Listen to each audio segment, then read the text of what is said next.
Dallas or Kansas City? Ooh, I'm going to take the Chiefs. I believe it's going to be a shootout. I think it's going to be a very high-scoring game, Skip.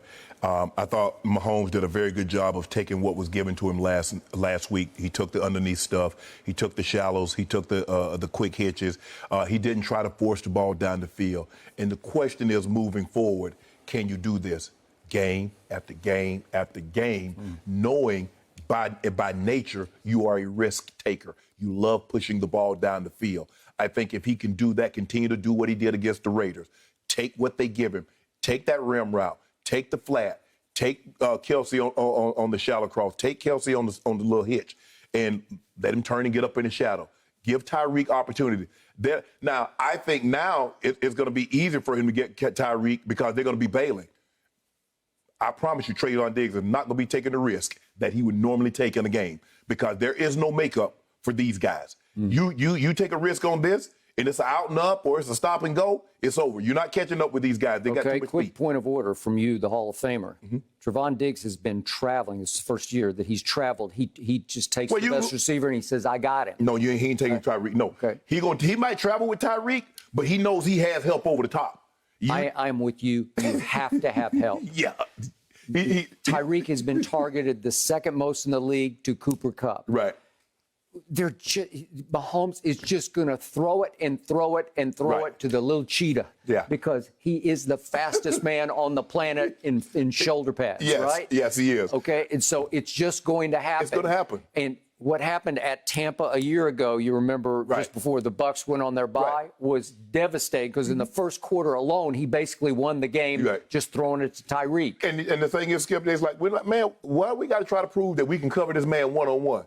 Man, let's play this coverage. We'll dare him to run the football. Yeah. We'll dare him to take the underneath stuff. Because remember, the Bucs dared him with Carlton Davis. They said, he's our best corner. Let's just play him straight up. Yeah. And he was chasing him the whole first quarter. So, Skip, look, when I look at the Cowboys, I believe the Cowboys from top to bottom, offense, defense, special teams, I believe they have the better team. I think the Chiefs have the better coach. But I just believe Mahomes is great enough that he can win a game of this magnitude. I think it's going to be a high-scoring game. I'm going to go 33-31. Mahomes gets them in field goal range. Buckner walks it off, and they win 33-31. Okay. That didn't cover, though. That doesn't cover. That's 2.5. 2.5. So that's 2. I'm going to go to your last point first. I will give you the Chiefs have a way better coach than my coach. My coach is now Coach Monkey Butt because he used monkey butt powder to motivate his team, according to him, to bounce back against Atlanta. God only knows what ploy, what lame, weak, embarrassing ploy he came up with this week. Last year, it was smashing watermelons the night before the game at Minnesota in the team hotel, creating a huge mess that the hotel staff did not appreciate. But the point is, he came up with another one because now he's trying to show the world, I do have a personality. Forget about Hard Knocks. I know I came off a little lame in Hard Knocks, but I have motivational skills. Stop it. No, you don't. So if this is a close game, and I agree with you, I think it's going to come down to the wire. I just hope that Coach Monkey Butt stays out of the way. Because if he gets in the way, I'm going to lose. Because if he does get forced to time manage, to clock manage, I will be in trouble because every time it's fallen upon his shoulders, like at Chargers, I'm just covering my eyes because it was a near disaster at the end of the game. So let's just eliminate that factor. If my coach gets in the way, I will lose the game. If he becomes a critical late factor, I will lose. In other words, game. you're saying if my coach has to coach, I'm going to lose. Especially if he has to clock manage, coach, or big picture manage, or make a critical late decision. What about fourth downs? Because you know your guy, he loves going for he fourth. Just goes for it every time. Fourth down. And you know what? He's been doing that his whole career. So this is nothing new for him. And I'll give him that because he does have a quarterback that I do trust on fourth down. So he's just closing his eyes and plunging. That's just what he does. I don't even think he second guesses it. He just goes for it. Okay. Now let's go to the bigger picture here. I am going to pick my team to win this game. But I can't do it on paper. I can't do it statistically because there are a lot of things I don't love about this game. I'm just going to tell you what I've told you about my team since before the season started, since Hard Knocks. And that is, there's just something different about my team. It starts with Dak. He's just playing in a new comfort zone. I can't defend what happened against your Broncos, and it does give me pause. I can't explain it. He just had a bad day at the office. Right. And he'd been out for a couple of weeks, and maybe it was rust, maybe it was overconfidence, maybe he just got off wrong and stayed wrong until they threw him back into the fray and let him play the fourth quarter, and then he got back on the horse and rode it. But the point is, I like my team's backbone. I like its football character. I like its unity. I like its new body language. I like it, dare I say, I like its swagger. Even on defense, they just look like they think they're going to win the game. And they haven't done that before for a very long time, where I trusted their body language from the first quarter through the fourth quarter. And I'm going to give my defense this. You've said it's below average. You've said that the Broncos exposed it. But what it does is it sucks it up and guts it out on critical downs. Yeah. And it's been doing it all year. And I can't defend it in the big picture, because if you do the big picture, the full slate of stats, they're no good. Right. They're below average. Right. Pro Football Focus doesn't like them as a defense over the, what have they played? 9 games. Okay, 7-2. So over 9 games, I can't defend it. But I can defend one stat. On third down defense, they rank 3rd in the league. Well, that's pretty great, because games are won and lost on third down, especially in this kind of a game. You got to get off the field on third down. So what did they do at Kirk Cousins? It wasn't all Kirk's fault, but against the Kirk Cousins offense, they held it with their backup quarterback playing for Dallas. My Cowboy defense held Kirk Cousins and company to 1 of 13. And then turned it around against Matt Ryan, who came in hot-handed from his big win at New Orleans, and held him to 1 of 11 on third and 0 of 2 on fourth down. Okay, that's how you win football games at this level, probably at any level. Okay, the corollary to this, the antithesis of this stat is the Chiefs' offense is #1 on third down conversions because they're really good. And Patrick Mahomes has really struggled this year, but he is really good on third down. He can run it for you scramble it and take off and make crucial third downs. Andy Reid's one of the best play callers, if not the best. So it's going to come down to my defense hanging in on third down. You'll be able to look at the stats on Sunday night and just say, well, wait a second. The Chiefs were 8 of 14 on third down, and they won the game. Or the Chiefs are going to be 3 of 13, and you're going to say, oh. Well, they let the Chiefs go 8 of 14. It's going to be hard for them to win the game. Well, you can usually just book it. You can just look at it. And we might even add in a couple of fourth downs on that, too. But your guys, Skip, what your guys also do a good job of is that your offense do a great job where they have, and especially in the games that they've won, of cashing in the red zone. So if you hold people on third down, and then when you get into the red zone, you pay it off with touchdowns instead of field goals, because that's what you got to do to beat Mahomes. You're probably not going to beat him, Skip, even though he's not had a typical Mahomes season. You're probably not going to beat this team on the road kicking field goals, and they are a terrible red zone defense. Normally teams pay it off when they get into Kansas City's red zone. They do. They normally pay it off with touchdowns. So if that continues that trend, but by the way, Kansas City is 16th against third down on defense. Okay, so they're just slightly below. They were average. They average 16-32. Okay, so now we get to the crux of this. My quarterback has to outplay your quarterback, and I'm not talking about overall stats. I'm not talking about yards passing, because I would not bet against or bet for Dak outpassing Patrick Mahomes, because it's just who Andy Reid is. He just throws it because that's who he is. That's his ego speaking. They don't like to run it. They run it just as an afterthought because you have to run it a little bit. But they're going to throw the football.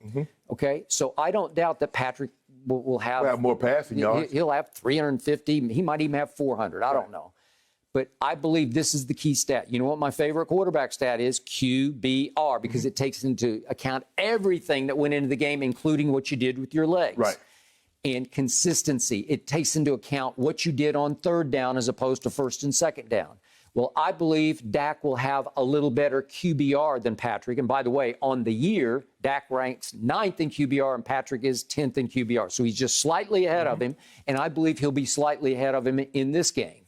But you can't just rely on Dak to throw some big party at Arrowhead to win the game in 42 to 30. I mean, like 42 to 39. Yeah. What you need is you got to control the clock. So what's Dallas in time of possession this year? They're sixth, which is pretty good. Yeah, very good. Well, why are they sixth? Because in running the football, they rank fourth. Much of the year, they've been second. They've kind of teetered the last couple of games, but they're fourth in running the football. Okay, so how do you beat Patrick? You just play keep away, right? Okay, so you have to play some keep away. Right. Obviously, Dak has to be Dak.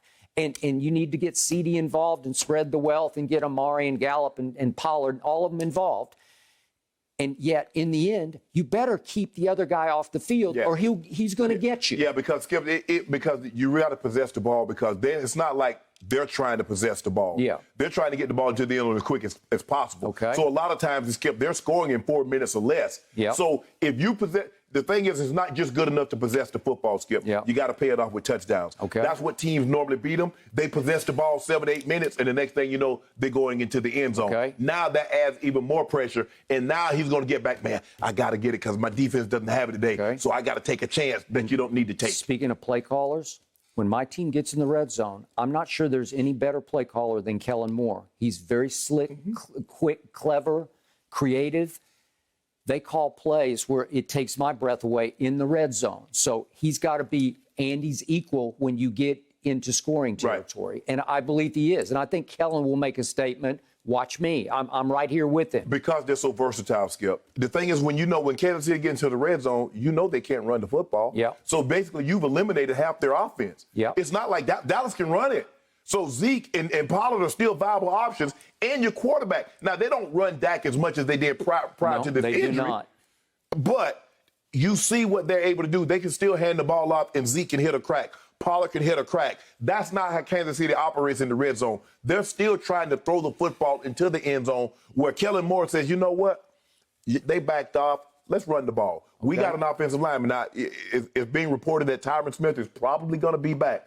He's not their best offensive lineman. Zach Martin, I believe, is a better offensive lineman. I buy that. But he's their most important. Okay. Because he's the guy that neutralizes your best pass rusher and says, don't even worry about him, Dak. You good today. All right. I got it. Which brings me to two key pieces I will not have. I don't have DeMarcus Lawrence, who is a former Pro Bowl defensive end against the run and rushing the passer. He's better against the run now. He is better against the run, but that can be crucial. He is a force. He is a stalwart over there at that end. And I told you before the year, Randy Gregory was going to have a breakout Pro Bowl season, and I believe he was on path, on arc, when he pulled his calf muscle, and now he's going to miss at least this game and maybe another game. Right. Who knows? But he's not going to play.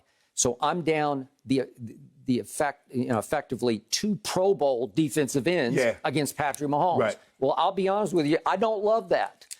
Which brings me to a guy that you loved before the draft. You loved him before I did, Micah Parsons. You're on, kid. Huh? He's going to be huge. You have to be crucial.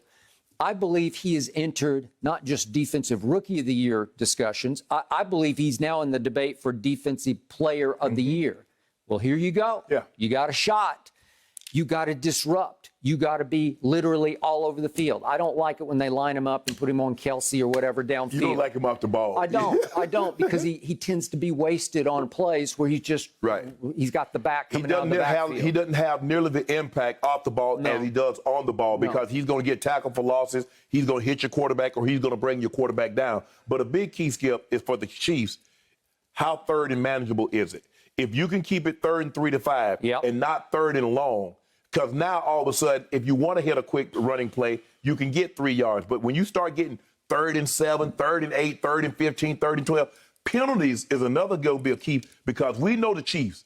Sometimes they play dumb football. They jump off sides, they face masks, they do things that put themselves behind the 8 ball. So penalties and how manageable is 3rd down for Mahomes. If he keeps it 3rd and 3 to 5, you're going to be in trouble because I believe they can go a high percentage of picking that up. All right. So in the end, Micah Parsons, raw rookie, is going to have to wreak enough havoc. He's going to have to put enough pressure on Patrick Mahomes to force him into some of his Mahomesian throws that I don't love. where he tries the no look, he tries the sidearm, he throws it left-handed or behind his back or through his legs. That's when he gets in trouble. We need to turn Arrowhead into Errorhead, as in we need some picks or some fumbles, but especially picks. We are third in the league in interceptions. We just picked off 3, albeit against Matt Ryan, who threw a couple more last night. I got it. But again, you know how contagious they are, and you feel good about yourself because all 3 of your corners against Atlanta picked one off. So here you go.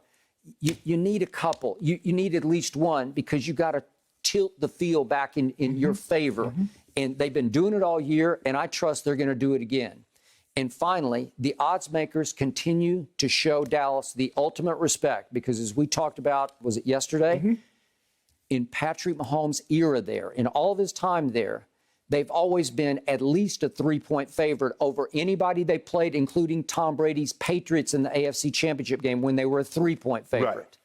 Now it's just 2.5. So Dallas actually has an achievement as coming in as the lowest underdog ever to play Patrick at Arrowhead in his time as the starter. Okay, that shows that's the kind of respect I'm giving my team, that just because they're different, just because these are new Cowboys with a new body language, swagger, temperament, and backbone, I just think they'll figure out a way to win this game. And I remind you, they did win at the Chargers. It was close late, but they pulled it off.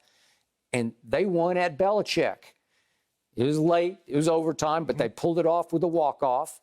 And then with their backup quarterback, they won at Minnesota. And I don't think that's a small achievement. I think Kirk Cousins and company, especially at home with the weaponry he's got around him, Jefferson obviously and Thielen, it is hard to... Dalvin Cook running the ball. It's just hard to hold them down at home, and we did. Right. So I like the way we play away from Jerry World even more than I like the way we play at home.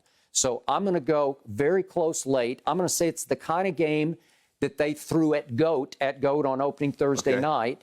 And I'm going to say Dallas ekes it out 30-29 because I don't think you can let Patrick get in the 30s. I don't think we can do that. I think if they can hold him to 29 or fewer, they win. So I'm going to go 30-29 Dallas. Yeah, you're definitely going to need time of possession and a couple of turnovers. Yeah, I would not like it at some 45-43. I wouldn't like it. You might get that, though, Skip. Okay, but if you get that, it's all bets are off because he's just too good. Right. He's just too good it's telling me if he gets to that number, that means your defense didn't show up. That is correct. That's what it's going to tell me. If he gets in the 40s, your defense didn't show up. Yeah. Okay. You're going to need your defense to show up. And by the way, Kansas City showed up and showed out at Vegas. They did. That was their breakout game. Yeah. And we showed up and showed out, albeit against Atlanta. And we're about to talk about what's left of the Falcons. But we're coming off not as an impressive a win as they're coming off, obviously.